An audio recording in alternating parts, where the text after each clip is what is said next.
Ang magiging detention facility sa loob ng Senado ni suspended Mayor Alice Guo at 7 iba pa sakaling sila ay maaresto o kusang dumulog sa mataas na kapulungan ng Kongreso. Si Daniel Manalastas sa sentro ng balita, live. Yes, Angelique, ipinasilip nga ngayon sa media ang sakaling magiging detention facility ni suspended Mayor Alice Guo, pati nga yung iba pang pinakontempt ng Senado. Oras na sumuko sila dito sa Senado o di kaya naman maaresto sila ng Senado. Malinis, Angelique, no? May kama, unan, toilet, maiinumang tubig at mayroon pang aircon. Ganyan ang magiging detention facility ni suspended Mayor Guo dito sa Senado. Kasunod ng arrest order na ipinataw sa kanya dahil sa patuloy na hindi pagsipot sa pagdinig ng Senate Committee on Women and Children. Pagtitiyak naman ng Office of the Sergeant at Arms ng Senado, matitiyak ang seguridad ni Mayor Alice at iba pa niyang kaanak na naisyuhan din ng arrest order matapos hindi siputin ang pagdinig.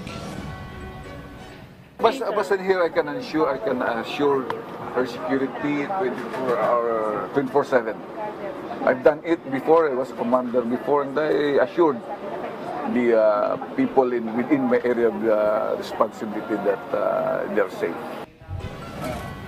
Samantala, Angelique, inanunsyo rin ni retired Lieutenant General Ancan na may mga alituntunin din silang ipatutupad dahil nga ito ay detention facility, Angelique, na dapat sundin ni Mayor Guo at iba pa. As of now, guidelines namin is wala silang gadgets except using our own cellphone. Usually, niwasan ko rin na palakad-lakad sila dyan kasi siyempre for security reason. The members of their family, anytime they can visit as well as the legal counsel.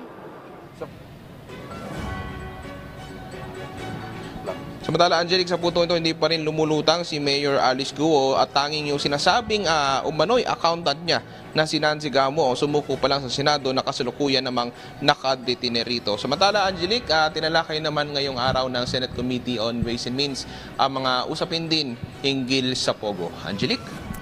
Alright, maraming salamat sa iyo, Daniel Manalastas.